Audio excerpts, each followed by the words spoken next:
Tere hommikust, armsad usuõed ja vennad!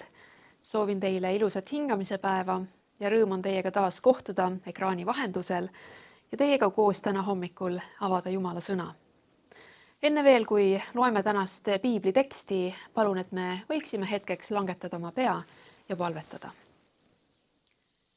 Meie hea taevane Isa, me täname sind sinu sõna eest. Täname sind selle elu ja julgustuse eest, mida me sellest leiame. Ja meie ühine palve on, et sa võiksid kõnelda meie vastu oma sõna kaudu nüüd ka täna hommikul. Me palume seda Jeesuse nimel. Aamen.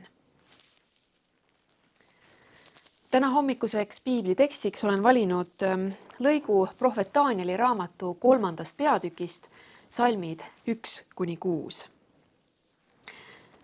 Kuningas Nebukadnetsar laskis valmistada kuldkuju, mille kõrgus oli 60 küünart ja laius 6 küünart. Ta laskis selle püstitada Tuura orgu Paabeli maal. Ja kuningas Nebukadnetsar käskis kokku kutsuda asehaldurid, ülemad ja maavalitsejad, nõunikud, varahoidjad, kohtunikud, korravalvurid ja kõik linna ametikandjad, et need tuleksid pühitsema kuju, mille kuningas Nebukadnetsar oli lasknud püstitada. Siis kogunesid asehaldurid, ülemad ja maavalitsejad, nõunikud, varahoidjad, kohtunikud, korravalvurid ja kõik linna ametikandjad pühitsema kuju, mille kuningas Nebukadnetsar oli lasknud püstitada. Nad asetusid kuju ette, mille Nebukadnetsar oli püstitanud. Ja hüüdja hüüdis valjusti: teid, rahvad, suguvõsad ja keeled, kästakse. Niipea, kui te kuulete sarvede, vilede, kannelde, harfide, naablite, torupillide ja igasugu mänguriistade häält, heitke maha ja kummardage kuldkuju, mille kuningas Nebukadnetsar on püstitanud. Aga kes ei heida maha ega kummarda, see heidetakse otsekohe tulisesse ahju. Kunstinäitused on minu jaoks olnud alati huvitavad. Mul on väga toredaid mälestusi ja eredaid elamusi seoses maalide, fotode, skulptuuride vaatamisega. Üks minu elu kõige meeldejäävamatest elamustest seoses kunstiga oli see, kui mina ja üks mu lähedane sõber otsustasime teha sellist väljakutset, et me mõlemad pidime käima 12 kuu jooksul 12 erineval näitusel. Ja siis me pidime üksteisele oma näituse külastusi tõestama postkaartidega, mille me olime siis vastavatest galeriidest või muuseumitest ostnud. Ja siis mina saatsin oma postkaardid Eestist Inglismaa poole ja tema saatis igal kuul mulle Inglismaalt Eestisse ühe postkaardi. Väga-väga tore ja soe mälestus. Naljaga pooleks võiksime öelda, et tänases piiblitekstis on ka tegemist ühe kunstinäitusega. Küll aga on tegemist õige kummalise näitusega, kus eksponaate on ju ainult üks ja kus tegelikult kellegi käest ei küsita, mida ta sellest väljapanekust arvab, vaid kus näitusele ilmumata jätmine on karistatav surmanuhtlusega tulises ahjus. On ilmselge, et sellel kunstinäitusel ei olnud selle asja kunstiline mõõde küll üldsegi mitte oluline, küll aga oli oluline selle poliitiline ja religioosne mõõde. Lugu on meil siin niisiis kuningas Nebukadnetsarist, kelle Jumal oli valinud minu jaoks täiesti arusaamatutel põhjustel selleks inimeseks, kellele ilmutada kogu ajaloo panoraami, kelle ees tõmmata korraks tuleviku peal lasuv loor eemale, nii et tal oli võimalik näha tervet maailma riikide ajalugu enda eluajast kuni maailma lõpuni.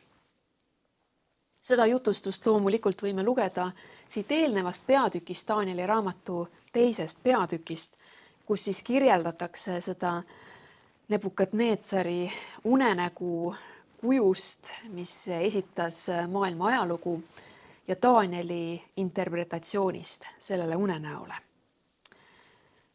Me ei tea, kui palju aega möödus teise ja kolmanda peatüki vahele. Aga ilmselgelt on möödunud piisavalt palju aega selleks, et kuningas Nebukadneetsaril oleks olnud võimalust väga tõsiselt selle kõige üle järele mõtelda. Ta on ilmselgelt mõtelnud iseenese rollile ja oma riigi rollile selles Jumala nägemuses. Ja ta sooviks, vabandage väga, Jumal, siiski teha sellesse Jumala tulevikupilti mõningad väikesed korrektuurid. Piltlikult öeldes on Nebukadneetsar siin sellise kunstniku pilguga hindaja, kes vaatab seda Jumala poolt esitatud tulevikuskulptuuri, kulmkortsus, haamer ja peitel käes, skulptori nahkpõll ees ja mõtleb, no oleks ikka tarvis kõpitseda siit ja sealt. Sellepärast, et mõne asjaga ta ei saa kuidagi siin nõus olla. Mõni asi on selline, millega ta ei ole siin skulptuuri juures rahul ja nii ta võtabki ette sellise mastaapse ettevõtmise, et siis natukene aidata seda Jumala esitatud tulevikuvisiooni parandada. Ja seda parandatud versiooni sellest kujust, skulptuurist, seda kõpitsetud tõelist meistriteost me näemegi siin Danieli raamatu 3. peatükis, kus ta laseb tuuraorgu püstitada hiigelkõrge kuju, umbes 2,7 meetrit lai ja 27 meetrit kõrge, millega ta siis teeb Jumala vigade parandust. Ja selle parandatud versiooni juures on kogu tulevikku kujutav skulptuur kullast. Ehk siis Nebukadneetsari Babylonile ei järgne mitte ühtegi teist vägevat riiki, nii nagu see juhtus Danieli 2. peatüki kuju juures. See jääbki ise kestma. Ja kogu selles hiiglaslikus riigi nõunike ja valitsejate ja asehaldurite kokkuajamises ja selles truuduse vandumises võib-olla näeme Nebukadneetsari vastuseisu sellele, et see esimene Jumala skulptuur püsis püsti väga ebakindlatel, rabedatel jalgadel. Ja Nebukadneetsar teab, et igasugune riikide ja rahvaste eraldumine, igasugune iseolemine, igasugune iseseisvumine on ohtlik, sellepärast et erinevate inimgruppide eraldumine on see, mis muudab impeeriumi materjali rabedaks ja mis võib tõepoolest kunagi ohustada ka tema enda riiki ja tema ülemvõimu. Nii ongi tema jaoks kuningana väga oluline summutada igasugused mässukatsed ja igasugused kahtlevad mõtted sellega, et kõik tema hiigelsuure valitsemisala ametnikud on kokku kutsutud selleks, et nad vannuksid tulist truudust ja kummardaksid Nebukadneetsari tulevikupildi ees igavesti kestvast Babyloniast. Ühtsus on tugevus, eraldumine on nõrkus ja see on siin tema tulevikuskulptuur. Ole hea, Jumal, sai natuke parem küll.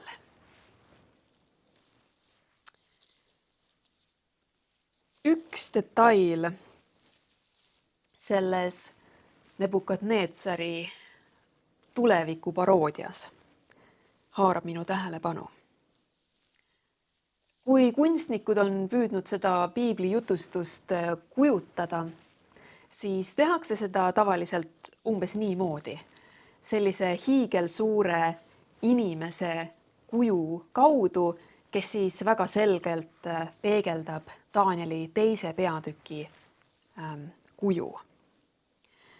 Aga kui me vaatame seda piibli teksti, siis see Nebukadneetsari skulptuur on kuidagi selles piibli tekstis väga hägune või fookusest väljas. Ei ole sellel skulptuuril ei vormi ega täpsemaid detaile ega mitte midagi tegelikult selle kuju väljanägemise kohta. Ja ma saan väga hästi aru, miks me väga loogiliselt tõmbame paralleele teise ja kolmanda peatüki skulptuuride vahel. Aga siin tegelikult on päris huvitav kontrast, sest see teise peatüki skulptuur on väga-väga hästi fookuses. Selle kirjeldus on väga selge, loogiline, detailne, aga siin me teame selle piibliteksti kirjelduse põhjal ainult seda, et see oli kullast ja et selle laius oli 6 küünart ja kõrgus 60 küünart. Kui need mõõtmed on mõeldud meile selliseks literaalseks, mitte sümboolseks infoks, siis me peame tunnistama, et see kuju oli tegelikult rohkem obeliski sarnane kui inimese kuju mõõtmetega. Sellepärast, et mitte ükski normaalne inimene ei ole selliste kummaliste välja venitatud mõõtmetega kitsa ja kõrge samba taoline. Seda jutlust ette valmistades ma päriselt joonistasin paberi peale samade proportsioonidega kuju. No ei olnud inimese moodi, oli pikk ja peenike nagu obelisk. Aga kui nendes mõõtmetes siin on midagi sümboolset, siis mida me võiksime neist mõõtmetest tähele panna? 6 küünart, 60 küünart. Ahaa, see on ju arv 6, mida Daniel meile siin mitu korda kordab. Ja kas me selle jutustuse taga ehk ei kuule ühe teise piibli jutustuse, palju hilisema piibli jutustuse kauget kaja, kus samuti kasutatakse mitu korda numbrit 6 ja kus samamoodi räägitakse ühe kuju tegemisest, selle püstitamisest ja korraldusest selle kuju ette kummardada. Ja kus samamoodi nagu tänases jutustuses räägitakse sellest, et kõiki, kes ei soovi selle kuju ette kummardada, ähvardab surmanuhtlus. See on ju Ilmutusraamatu 13. peatüki jutustus. See on see koht, kus me leiame selle teise skulptuuri loo ja siin räägitakse meile metsalisest, kes käskis, tsiteerin, ilma maaelanikke teha kuju metsalisele, kellel oli mõõgahaav ning kes oli tõusnud ellu. Talle anti meelevald anda vaimu metsalise kujule, et ka metsalise kuju räägiks ja teeks, et tapetaks igaüks, kes ei kummarda metsalise kuju. Ja see jutustus lõpeb sõnadega, kellel on mõistust, see arvutagu välja metsalise arv, sest see on inimese arv ja tema arv on 666. Mida enam ma mõtlen nendele kahele erinevale jutustusele ja nende vahelistele paralleelidele, seda enam hakkavad mulle nende jutustuste sarnasused silma. Mõlemas jutustuses me näeme võimusid, kes mässavad Jumala ülemvõimu vastu. Me näeme mõlemas jutustuses tegelasi, kes tahaksid maailma ajalugu ise kujundada, ise muuta enda isekatest soovidest lähtuvalt. Me näeme tegelasi, kes meeleheitlikult püüavad parandada Jumala tulevikuversiooni. Me näeme tegelasi, kes vaheda vihaga vihkavad kõiki, kes jäävad kindlaks Jumala ülemvalitsusele ja tema tulevikuskulptuurile ja kes keelduvad püstitatud kuju ees kummardamast. Ja mind kuidagi rabab see Johannese välja öeldud väike, aga oluline detail, kus ta ütleb, et metsalise arv, see number 6 jada, et see on inimese arv või olenevalt, kuidas me seda kreekakeelset fraasi tõlgime, ka inimlikkuse arv või inimkonna arv. Ehk teisisõnu, see on loodolevuse arv. See on kellegi arv, kes teeb kõik endast sõltuva, et sirutada üles Jumala troonini, tema täiuslikkuse ja ülemvõimuni. Me võiksime sümboolselt öelda, kuigi seda arvu ei ole kusagil piiblis kasutatud, et see on keegi, kes nii väga üritab jõuda arvuni 777. Jumalikkuse, täiuslikkuse arvuni, aga kellel alati jääb sellest natukene puudu. Ükskõik kui vihane ta oleks, ükskõik kui kõvasti ta ka ei pinguta, ta ei suuda ületada seda nähtamatut, aga alati kestvat piirjoont Jumala ja inimese, looja ja loodolevuse, püha ja langenu vahele. Johannes ütleb selles jutustuses, see on inimese, see on loodolevuse arv. Ja samamoodi võiksime tuua paralleeli Nebukadnetsari loo juurde ja ütelda, see on inimese kuju. See on Nebukadnetsari viis vehkida rusikaga taeva poole ja ometi olla täiesti võimetu muutma tulevikku. See on tema viis ähvardada ja hirmutada kõiki inimesi enda ees kummardama ja ometi olema täiesti võimetu, milline iroonia, inimesi, kes ei ole nõus kummardama tema kuju ees, surma saatma. See on tema viis sundida oma alamatele peale hirmuvalitsuse ühtsust ja ometi olla täiesti võimetu Babyloonia langust nurjama. Jumala tulevikuplaani Nebukadnetsari skulptuur ei muutnud. Jumala ülemvõimu ei suuda muuta ka metsaline oma skulptuuri ja oma ähvardustega.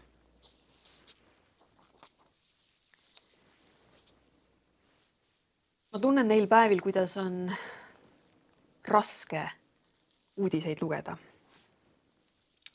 Kuidas pidevad sõja ja rahutuste sõnumid muudavad mindki rahutuks ja ärevaks. Ja need uudised mõjuvad mulle halvasti, võib-olla mitte niivõrd sellepärast, et kütuse hind on üles läinud või et droonid meie ümber maha langevad, vaid sellepärast, et juba niigi ebakindlas ja rahutus ja kannatavas maailmas on päevast päeva veelgi enam ebakindlust ja rahutust ja kannatusi. Paganad möllavad ja rahvad mõtlevad tühja, ilma maa kuningad astuvad esile ja vürstid peavad üheskoos nõu. Niimoodi kirjeldab maailma olukorda psalmist.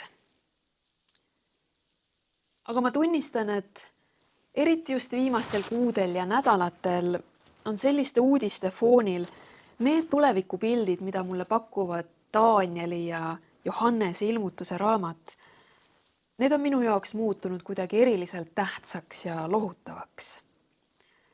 Minul on ka tarvis nendel segastel ja hirmutavatel aegadel seda meeldetuletust, et ükskõik, kes siin maailmas möllaks, ükskõik, kes siin maailmas oma hirmuvalitsusi kehtestaks, ükskõik, kes hakkaks vastu Jumalale ja tema troonile ja tema valitsusele, ükskõik, kes püüaks üle võtta Jumala kohta siin maailmas ja tema trooni vallutada, ükskõik, kes alustab sõdasid ja külvab hirmu, mitte ükski nendest asjadest ei suuda karvavõrdki muuta ega kõigutada Jumala plaani, tema päästet, tema tulevikku, tema armu, tema kohtumõistmist ja tema lubadust kõik siin maailmas uueks luua. Tema tulevikuskulptuuri ei ole võimalik haamri ja peitliga paremaks tahuda. Mitte keegi ei saa ära Jumalalt võtta tema väge ja muuta tema plaani. Tema käes on endiselt kogu kontroll taevas ja maa peal ja minu isiklikus elus. Tema juhatab endiselt maailma ajalugu kuidas see käib üles ja alla ja ka minu enda ajalugu, kuidas see käib väikest viisi üles ja alla. Tema võimas käsi on endiselt välja sirutatud ja vägev päästmiseks ja tervendamiseks ja abistamiseks. Ja ma tean, et kogu selle möllu keskel elades iga päev viib meid väikese sammu võrra lähemale Jeesuse tulekule ja tema uueks loodud maale. Olgu Danieli ja tema sõprade kõigutamatu usk ja nende kindlus Jumala plaanis ja Jumala nägemuses selle maailma jaoks, meiegi jaoks eeskujuks. Ja kinnitagu see Jumala tulevikuskulptuur tänagi meile, et Jumala kuningriigi kivi on juba selle maailma poole teel, kohut mõistes, päästes ja tuues meile õige pea oodatud vabadust. Aamen.